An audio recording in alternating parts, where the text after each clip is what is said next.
unfortunately, so many people um, in religion do reject that because they Yes. see it as kind of, a threat to Yes. what they believe. And I totally disagree. I think, Right. what I found shows an amazing creativity and amazing intellect. And if those things are defined as God, The proceeds of this monetized episode are going towards I Am Dying Out Loud. Find out more in the description.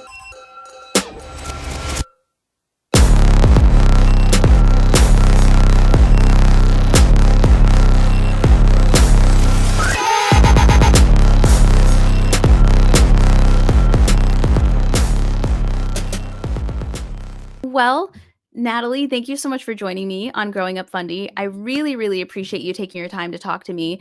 I like to interview people from all areas and backgrounds and religions on this podcast. And so I really, truly appreciate you lending your voice and your story to me and my listeners. So thank you for that. thank you for having me. Yeah, no problem. So, one thing that I thought was very interesting about your story is that most people, I feel like their story is either going from religious to non religious or from non religious to religious. And yours is actually going from kind of one side of the religious coin to another and like exploring your beliefs and dabbling in and out of it. But enough from me. I would love to give you the floor to kind of tell us a little bit about your background.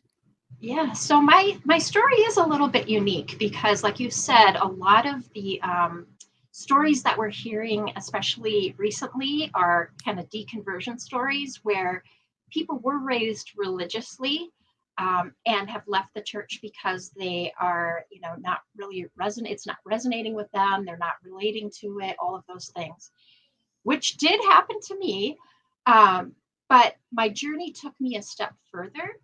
And at one point, I actually did leave the faith and pretty much identified as an atheist, thinking, all of this doesn't make sense. Um, but I kind of went on a journey to figure out what I believed and why I believed it. And in that process, actually came back to faith. I still hesitate to say religion, but came back to faith in God. Interesting. And I love that you made that distinction, actually. I do think there is a huge difference between a person of faith and a person of religion. So yeah, thank you for doing that. And one of the things that you had mentioned when we first spoke was that you had realized that the way that your belief system was set up when you were younger, you were raised Catholic, you were talking about how a lot of Christian religions are based on blind faith. And Yes. what was it that brought that to light for you? Was there like a moment or an event that really brought that home, or was it kind of gradual? How did you come to that discovery? Well, my gradually, I very much questioned my faith. And that started all the way back to when I was a child.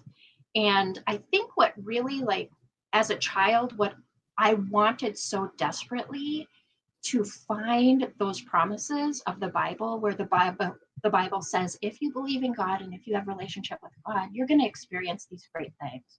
You're going to find peace that surpasses all understanding. You're going to have the fruits of the Spirit, which are joy and love and all of those things. And I desperately wanted that because as a child, I was so shy. And I wanted that additional confidence. I wanted that relationship with God and to be thought of as a child of God. And I think when it first kind of dawned on me that things weren't adding up is that when I followed the instructions I was given as a child, in other words, go to church, read the Bible, obey the commands of God. I did my best to follow those things, but I was never finding those promised results. So I think that's probably one of the first things that I noticed as a Yeah. child, that even though I was doing my best to follow these instructions that were supposed to bring me to this destination, I was never finding it. And then as I went on to college and eventually to law school, faith in God was really kind of perceived as naive and ignorant. And so Yeah. those things, started to really kind of get to me that, why are people or why is this being seen as ignorance?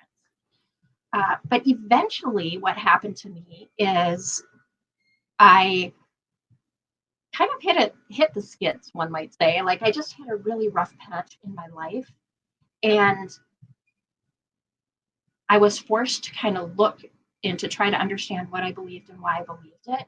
And it hit me at that point that I had no evidence to support what I believed. And as an attorney, that hit me Interesting. really hard. Like I had in my career, I focused and understood the importance of evidence and Yes. believed nothing without it. But in my personal faith and belief in God, all I had was a foundation of faith.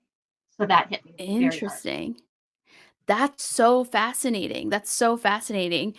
Because I had a very similar experience as well. I was in debate, and it very similarly, during the week, you're like, evidence, evidence, evidence, this, that, the other. You Yes. demand it. And yet on the weekends, suddenly none of that matters. And so that's totally resonates with me. And I think it's also amazing that you came to these conclusions when you were so young. You were, Mhm. a kid basically thinking like, this doesn't add up. This doesn't make a lot of sense. And so, what was it that made you finally be like, "I'm gonna wash my hands of this," before you made your return? Yeah. So I think it was really that what many people would call like a faith crisis.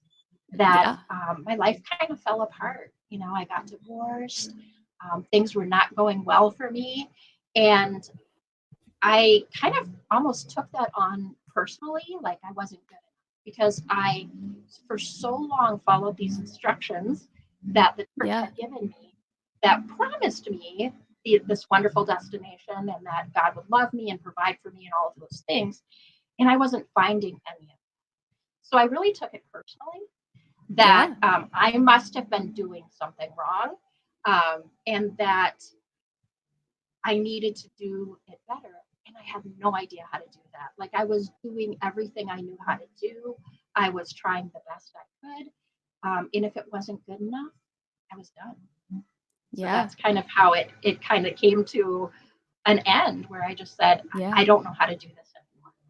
Yeah, and that would be very frustrating to be given the manual, being Yeah, told, "This is exactly how it works. This is the way you get there, and there's no plan B. This is it." And you're like, right. "Great, got it." And then you can't do it, and there's no plan B. So you're like, Am I just not cut out for this?" And I think that a lot of, especially here in America anyway, I feel like a lot of Christian-based religions oftentimes put that onus on the person who's trying to follow the rules, as opposed to the idea, like, highlighting the idea that they're trying so hard to follow it. It's more like, well, you're not praying hard enough, or you're not trying Right. hard enough. It's on Exactly. you. Yep. And so, Yep. how long would you say that you identified as an atheist before the turnaround happened? Probably not that long. It felt like a long time because it was just such an intense time of my life where, Yeah. I really felt a lot of anger and like, I'm done with God. But the one thing that really prevented me from kind of giving up on it altogether were my kids. And Oh, I, interesting. I felt very responsible and very, that I had given them the same instructions that I was given and said, if you follow these instructions, you're going to find this destination. Um, and knowing for myself that that wasn't true, I I felt I owed them so much more than that because in years down the road, they were going to find themselves in the same position as I was. Right. And so I felt like I owed it to them to find at least the direction of truth. I don't know Yeah. that you can ever find truth Right. in this crazy world, but I owed it to them to at least point them in the direction of truth. And that's when I set out to like figure it out. Yeah. And what was it that made you think, Yes, 100% I'm back on board? Or do you Mhm. ever question whether or not you're 100% back on board? I I don't question anymore because I proved to myself and answered questions for myself, found that evidence to support what I believed and why I believed it, and there's so much value in that Yes. versus, actually just believing something because somebody tells you to believe that or because it's Yeah. tradition in your family or whatever. So for me that was so important to actually find that evidence-based reasoning for myself, and I did that by setting out to answer 4 questions, and I really used my resources and tools as an attorney to help me do that. So something I had kind of ignored before, Yeah. um, in my faith, I said those things can help me to figure out the direction of truth. So I set out to answer 4 questions. And the first question was, does God exist? And, obviously, if the answer to that is no, then all other questions are off the table and Right. they're pointless. So I set out to answer that question and could not believe how difficult it was. I bet. I studied cosmology, I studied biology, I studied chemistry, I studied quantum physics to the point where I thought my brain was going to explode. But I truly wanted to find some evidential support for the existence of God. So just that part of my journey alone probably took me about 3 years Yeah. before I could say I am to a point where I can make that reach the conclusion that God Mm. exists. So that was question number 1. Question number 2 was who is God? Question number 3 is has God communicated to creation at all? And if so, what was that message?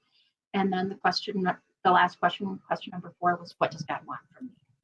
So I went through the process of all of those, answering all of those questions based on evidence that I could, possibly find versus that old blind faith that I had relied Right. on. Right.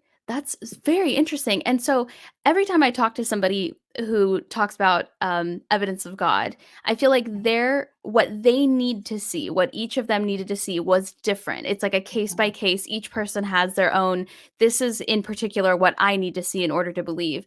What's an Yeah. example of something that you needed to see in order to believe yourself? Yeah. It took me a long time to find Yeah. that.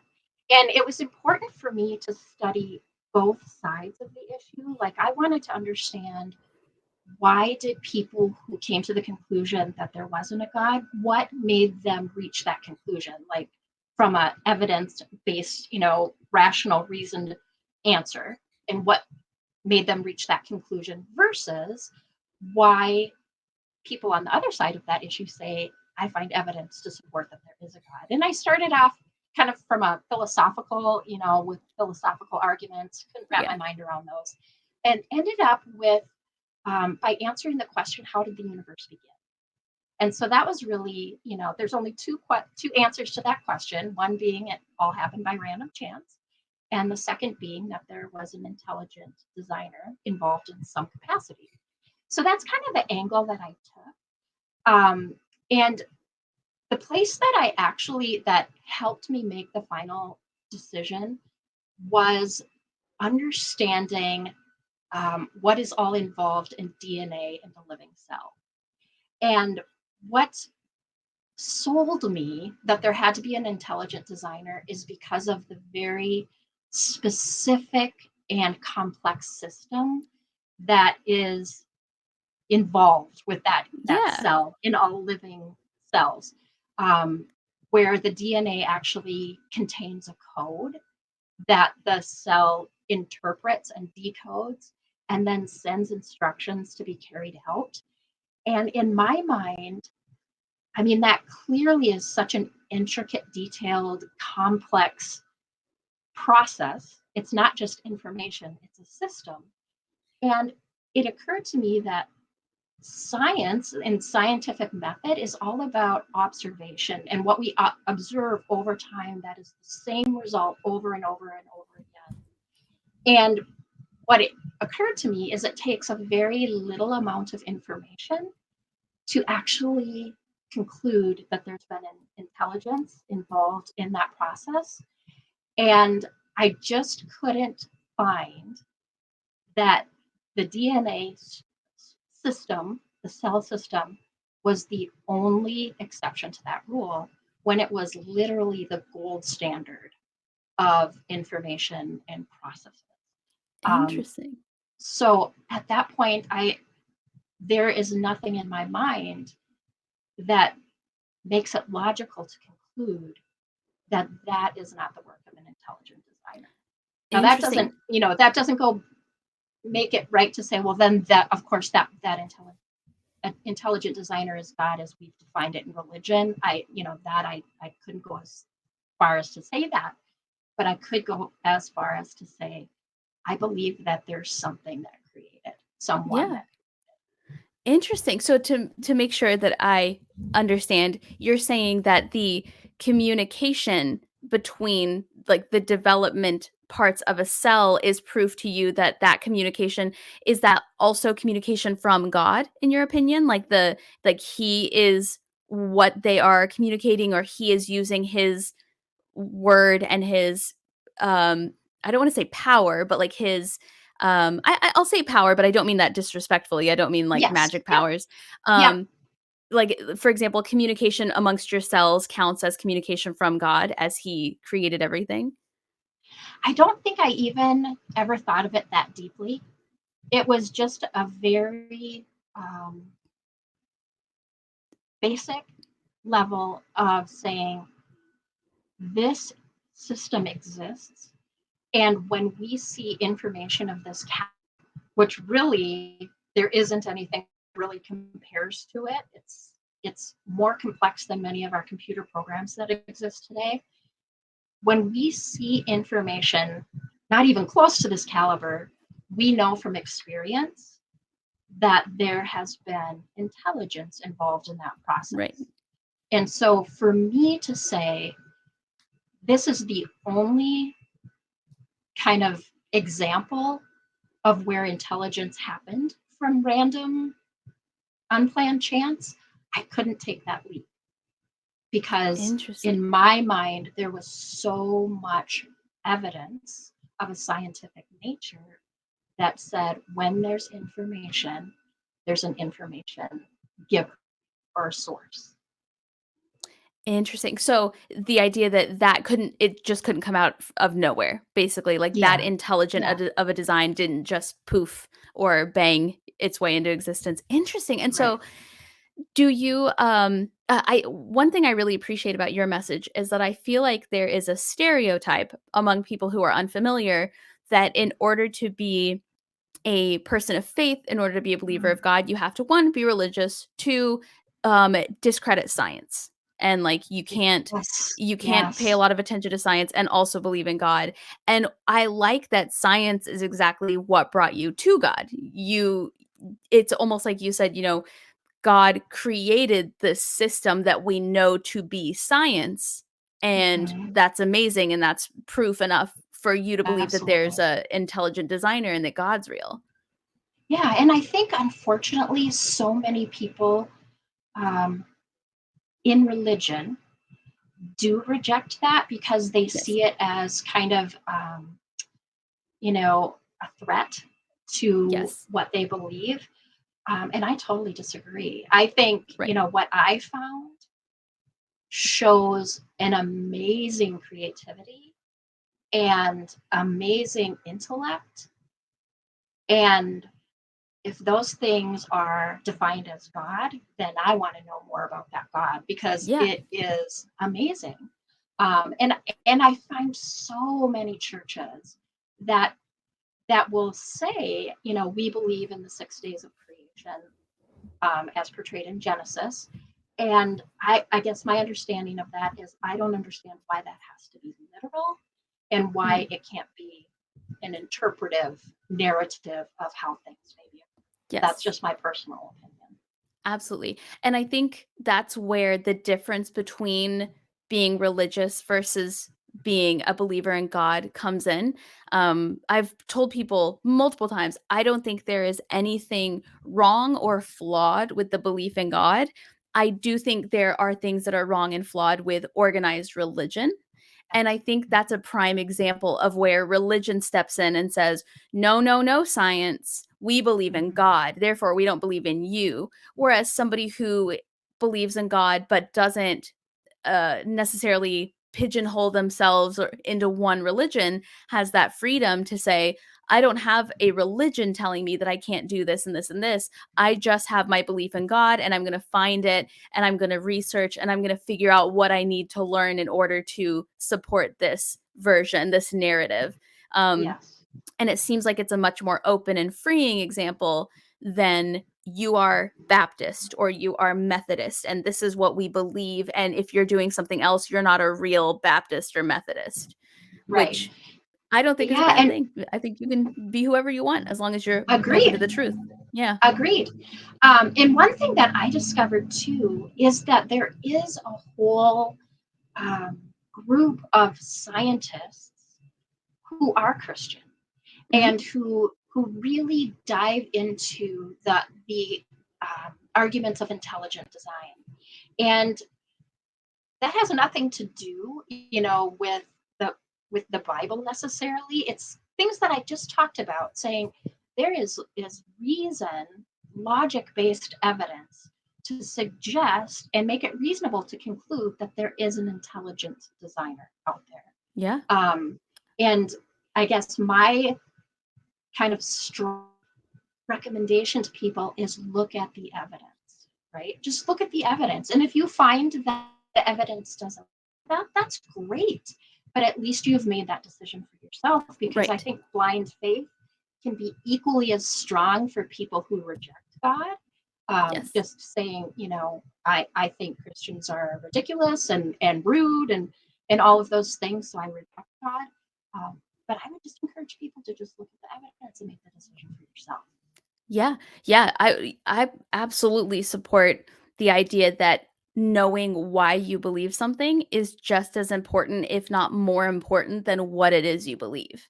Knowing Absolutely. I for agree. sure. Like, I think one of the most valuable things that ever happened to me was when I was in debate, we didn't get to pick what side of the argument we were on. We Mhm. were told. Yes. And so that taught me so much about forcing yourself to research what the opposition believes, because one, you might discover that that's actually what you've believed all along, you just never were forced to look at it, or two, Right. you are even more solidified in what it was you believed before, but at least now you have sources and facts and Right. evidence and examples to back up why it is that you believe it, as opposed to, I don't know, my dad told me. Like, that's, Exactly. Yep. yeah. Exactly. And that's really been an important part of my journey, is understanding, searching both sides of the issue so that I understand why people that believe something different than I do actually believe it. And in many cases, there are very good reasons, and Mhm. I can understand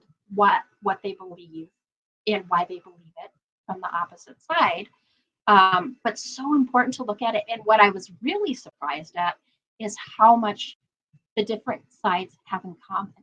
And what you Yes. actually disagree on is a very small percentage Yes. of, Yes. of what the debate is all about. Absolutely, absolutely. I was talking to, it may have been Rebecca from Bread of Life. I think Yeah. she may have been who I was talking to about this, where ha at the end of the day, a lot of us want the same things. We just think Hmm. of how to get there differently. So, like, Yeah. neither she nor I want homeless people to suffer here in the United States. Her version of how to go about fixing it is, first, let's pray about it. Let's see what Hmm. the Lord can do for these people, for us. How can he use us to help these people, as a vessel, kind of. And my first thought is, where's the nearest food bank? I guess, like, start there, Yeah. maybe. Like, Hmm. my thought process is more physical. Hers is more like praying for strength and guidance, where I Right. might find my strength and guidance from, like, googling something. But at the Hmm. end of the day, we have the same goal. We have the Right. same idea. Um And a lot of us, many of us want the same things. There's always the outliers, right? And they tend to make the most Yes. noise on both sides. But at the end of the Mm-hmm. day, many of us, when it really boils down to what we want everybody to feel good. We want to be left Oh, alone to do our own thing and mind our own business, and we don't want absolutely. to burn in hell at the end. Like that's pretty much what it Yes. is. Like, yeah. Yeah. Um, have you ever heard a question or a point from the side of atheist that maybe still you're like, that was a really good question, or I've never been able to answer that, or maybe you did find the answer, but it took the longest? I think the most challenging thing for me is what many people struggle with, and that's just understanding the problem of evil. Mhm. And, like if God is all good and all knowing and all powerful, then what's going on?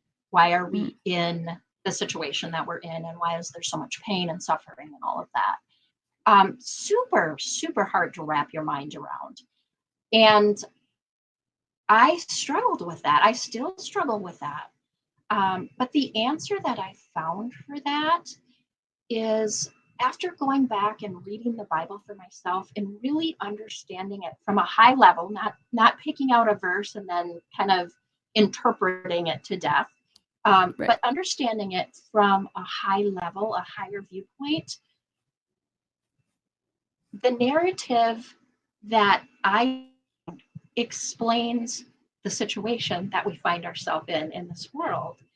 That is that God, in some ways, removed himself from the situation and said, I'm allowing you to have this ability to have free will and to make your own choices. And what we're experiencing right now is the culmination of all of that, right? And, but God's saying, don't worry, because I will come back, and he did through Jesus, but I will come back and restore it to the way it was supposed to be, which is all good and all loving and that. So to me, it almost makes sense that the world is the way it is because of what's happened. Mhm. So I kind of stopped fighting that, but I still don't always, I don't always say, well, that's great, God, thanks for all the suffering. Yeah. And, I, that's a part of it that I don't understand, but yet I feel like it makes sense. Like, it is what it is, kind of, Yeah. in a Like way. based, based on the narrative and how it was explained in the Bible, this is how I would expect it to be, because God kind of backed out of the picture and said, I'm going to allow you to make the choices that you're making, and really face the consequences of those choices. Yeah, yeah. And what do you believe happens to people after we die? Oh, gosh. Um, so, kind of Like, just going in your down personal opinion? Yeah. yeah, in my personal opinion. So, again, what I found when I studied the Bible for the very first time, throughout my upbringing, I was always told this is what the Bible says, and you can kind of go and read it, but you rely on a religious interpretation of what you read. Yes. And Yeah. so I really looked at it from a higher level, and I really wanted to understand what this narrative was about from start to finish. And I even studied the Greek and the Hebrew and all of these, the original meaning of many of the words that we've translated to mean many different things, which sometimes can distort a little Right. bit of what we believe. Yeah. So when I did that, I found that there was a different message than what I was told.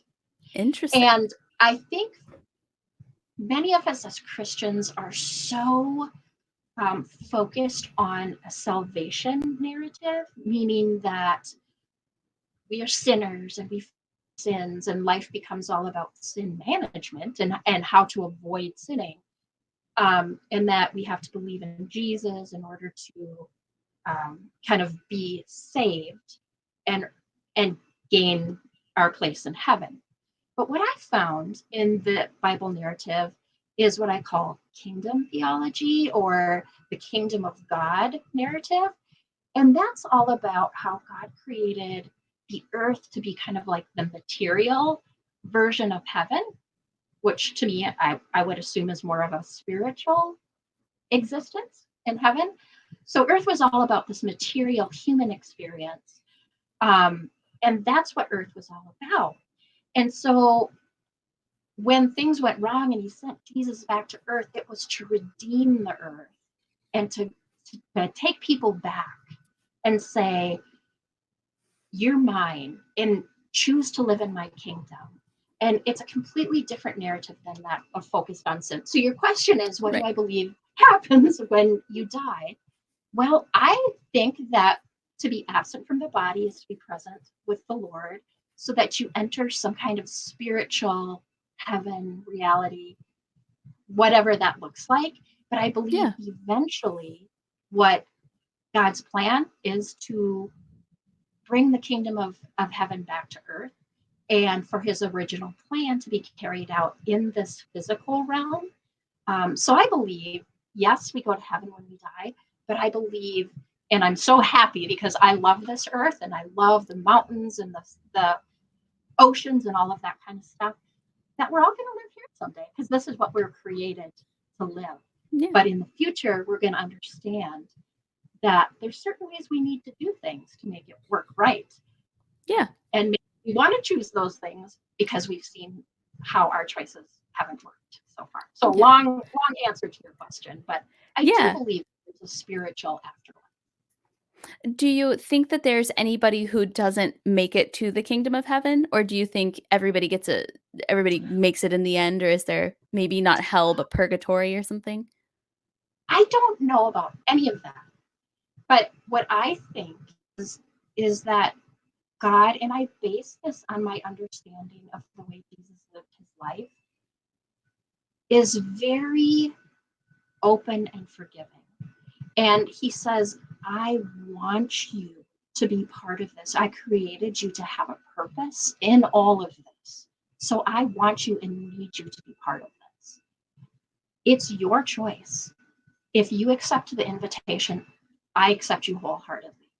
But if you choose not to, I won't force you to do.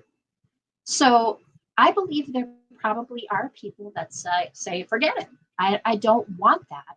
And I don't believe God would force them to be part of it.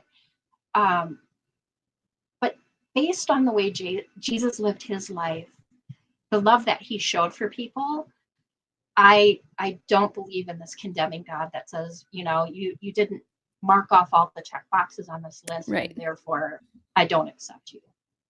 Right. Or the Calvinist God who decided long ago who was going to heaven and who was going to hell, and you don't know. Mm-hmm. Yeah. Exactly. To me, that's the scariest one. That's the scariest one, where it's like, Very I don't scary. even know. I don't know which decision you are. I don't know. Yeah. Very interesting. And through your rediscovery of God and your relationship with him, did you learn anything brand new about yourself? Anything that surprised you? Or do you feel like you're the same person? Well, through my journey, and by answering those questions that I had mentioned, when I came out on the other end of that, I realized that what I had built was an actual personal relationship with God. I trusted him because I had built that foundation of evidence that said, I believe true. So that created a foundation of trust for me. I went through a whole process of really looking for evidence of who God was, and actually studied many different religions of the world to try to find evidence of who God was, like, who is he? And really ended up finding that the Christian claim was the only one that really presented an objective claim that could be verified using historical methodologies. And I was able to use that to go or prove to myself that I believed Jesus defined who God was. And then, like I said, actually reading the Bible and the Message for myself and finding a little bit different message. So through all of that process, I found this personal connection and relationship with God that I had never been taught before. And so I guess that's my main focus, and my main message is to Christianity is if this, if all of this information is out there, and through this information, I was able to find this personal connection through foundation of trust, through direction that I found in the Bible, and through this connection through the Holy Spirit, which we never talk about in Christianity. It's very Right. rare that you ever talk about that. Um, why aren't we talking about it? Yeah. So I think that's really what I found throughout this journey is there's so much more information out there that helped me establish this personal relationship with God that I never learned in all of the years I grew up as Christian. Attended Christian schools from kindergarten through 12th grade. We talked a lot about doctrine. We talked a lot about what you had to believe, but we never talked about the evidence, talked about the foundation, talked about the direction, and how to personally connect with God. Right, which is arguably the most important part. And Yes, as you mentioned earlier in your email, that might be why so many people are leaving the church yes, because they're given this toolbox and they're told it's the only toolbox that'll get you there, and then that doesn't work for them, and they're told, "Well, it looks like you're not working hard enough. See ya," yeah, as opposed to exactly. alternatives. Interesting. Right. And so Yeah. if you don't mind me asking, what does your personal relationship with God look like? How does He reveal Himself to you? Is it different every day? Is it more of like a feeling? I'm very curious about Yeah. what Yes. that is like. So that was quite a challenge for me, and that was another thing that I really struggled with. Is I would like beg God, please show me your presence in my life. Please show me that you care about me. Please guide me. I'm looking for your direction. Please make it more clear because I'm lost.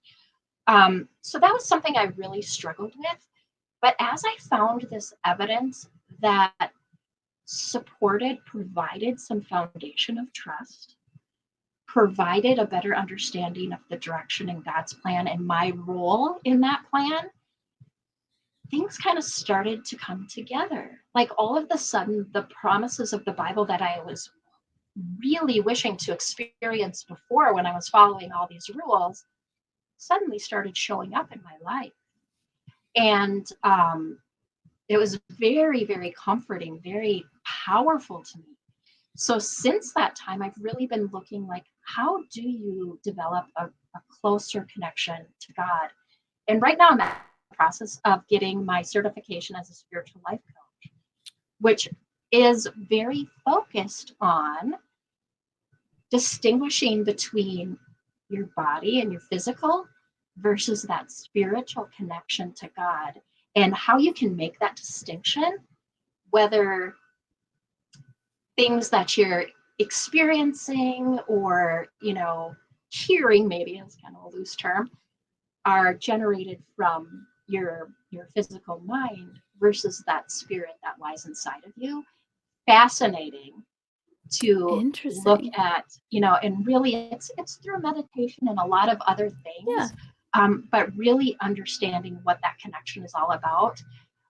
And through that foundation, direction, and connection, I have just found this amazing peace Yeah. where all of a sudden everything I learned growing up actually makes sense to some extent because I'm finding truth in it.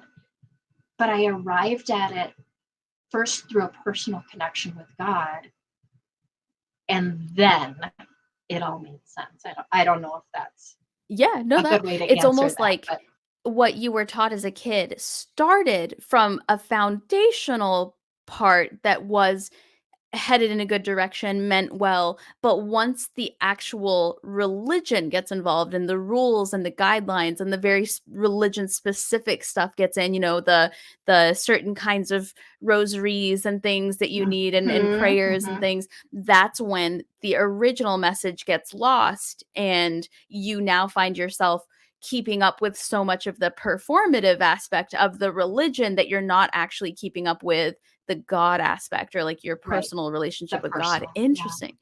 It's exactly. interesting. Yeah. It's almost like Mhm, the harder you try to be religious, the less likely you are to be spiritual and to be like truly following and believing in God. Because yeah, I've always thought that true belief is not going with what you were told is the rules. I don't feel like that's true belief. True belief right, is I've been presented with both sides, everything I need to agree, everything I would need to disagree. I've seen it all. I've looked at what I want versus what might, go against what I want. And at the end of the day, I still was able to come to that conclusion, very much like you did, that this is real. That to me is belief. Everything else Yes. is convincing or coercing or Mhm. just that's just the way it is because that's how it is and I've never looked into it. I don't think that's true belief, like to actually believe something. Um, Yeah. very, very interesting. And so, what do you think was the most important thing or the biggest thing in your life that changed once you found what you were looking for and you're like, okay, I'm back, I'm spiritual, I follow God? What do you think was like the most important thing after that for you? Just maintaining that Yeah. relationship or spreading the word about it or Um, I think the most important thing for me is just that before, when I found myself full of anxiety and feeling so lost, even though I was following what I believed to be the directions to that destination, I was just filled with fear and anxiety, and all of those things have melted away. And good. Good. what was what was promised in terms of peace and experiencing love and experiencing that connection to God is there, right? So it's that I'm finding the destination that the Bible says I should find. And because of that, it makes sense to me. And Yeah. it wasn't any one of the things that I researched or studied. Like, it wasn't just that I proved to myself that God exists, it was the whole process. It was proving to myself that he exists, but also proving to myself that Jesus defined who that God was, understanding and then understanding how I could connect. It was that whole picture that put me in this position of what I'm experiencing today, um, that solidifies this faith thing for me. But I am very careful to distinguish it between religion. And Yes. even to this day, to be very honest, I'm struggling to find a church. I want to be part of a community. I want to talk about this, but I'm struggling to do in a way that's not controlled, Right. um, and is seeking truth. Yeah. Yeah, and So that's it's something interesting I because still struggle with.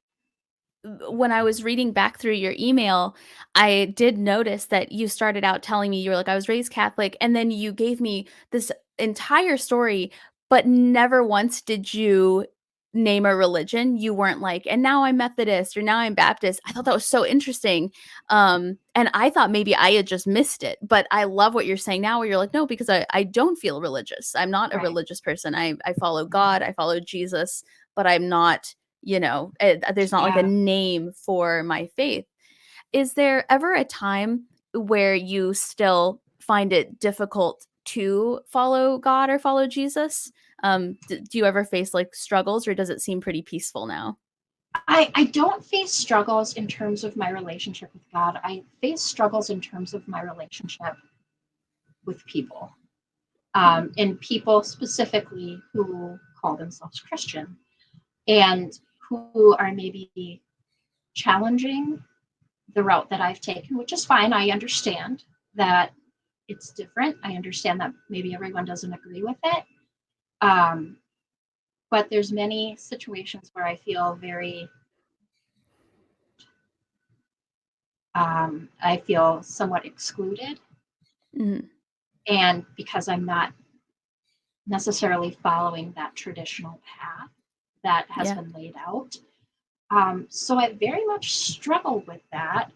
And the fact that those two, God and those and that path are so connected, Yes. it's hard not to be resentful or Totally. to be angry, in some respect. But I very much need to separate that and to be upfront. I believe all the things Christianity believes.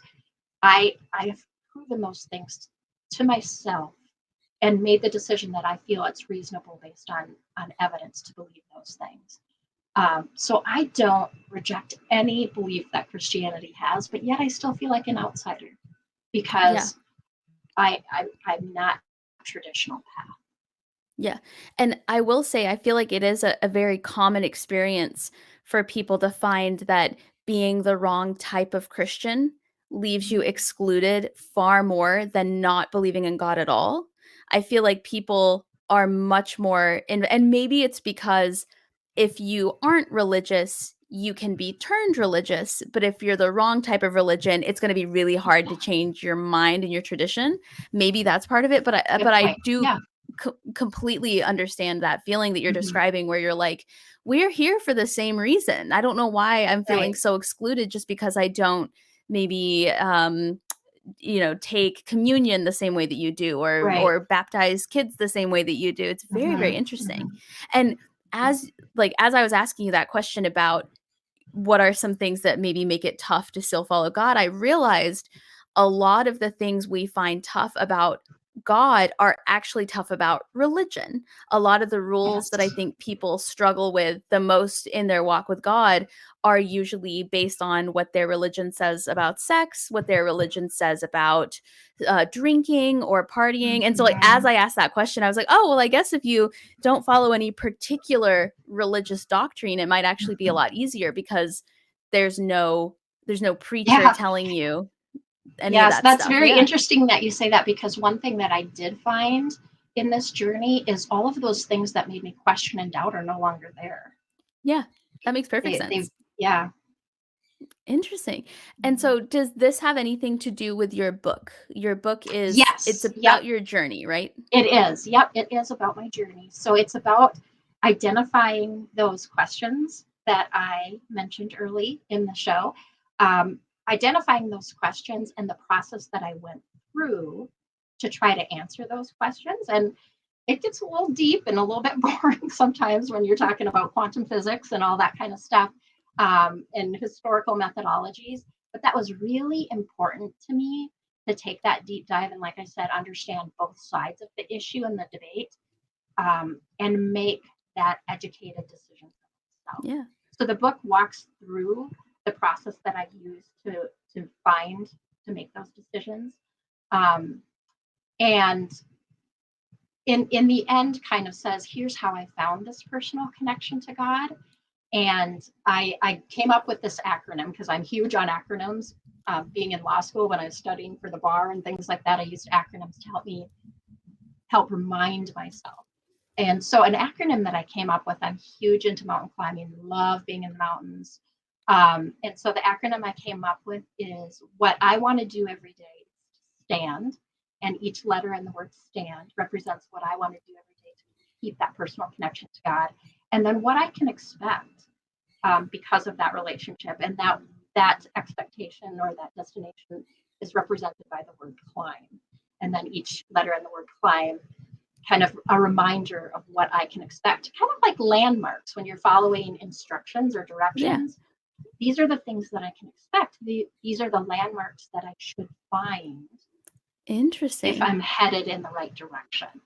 So in the Interesting. mountains, it takes a lot of effort to climb. But what I'm finding is in my relationship with God, I just need to stand. Yeah. And that actually helps me climb. Yeah, So and you're also like a hiking enthusiast, right? I am, I was gonna say, I don't think yes. I mentioned that. That makes Yeah, perfect sense. The acronym makes sense. It's almost yeah, like it was meant to be, very metaphorical. yes. Um, and so where did the title come from? Navigating True North. So that's very interesting. One of the things that I came to a conclusion about concerning religion is that we talked a little bit earlier about how there are definite truths that religion teaches, especially Christianity. I believe there's Right. truth that they Right. teach. But in the hiking world, in any navigational situation, there's two different directions for north. There's one that is considered magnetic north, and that's the north that your compass will find because it's the compass Interesting. is actually just a little magnet that is drawn to a point on the earth that is called magnetic north. And that location is different than true north. And Huh. so Yeah, and they both point in the same general direction as north, but they're actually two different locations. And as time goes on, the distance between magnetic north and true north is actually increasing. So it's really important to know whether your directions are orienting you to true north or magnetic north. Because if your directions are orienting you to true north and you're using your compass, it's going to point you in a different direction. Interesting. So as I was working through my journey, I kind of realized that religion is pointing in magnetic north direction because it's using all the same terminology, but it's being influenced by forces of the world, just like magnetic north is, just like that point on the earth, because it's really that point on the earth is where the forces of the earth, like all the magnetic insides of the earth, are releasing its power. So that's what causes that magnetic pull to magnetic north. And I kind of equated that to the world that very much influences that direction, right? And the true north Interesting. being the truth and looking Yeah. for the truth and never changing. And that's, I think, the important thing to know about true north is it doesn't change, whereas magnetic north changes over Yeah. time because as the earth rotates, it shifts all of that magnetic material at its core and causes magnetic north to wander. So that's how the Huh. book got its title, because I feel that in a way, religion has pointed us in the direction of magnetic north when I was expecting to find what was promised in the direction of true north. Interesting. I love that. I'm like, Thank absolutely I've you. learned so much today about hiking, about, like, the definition of words.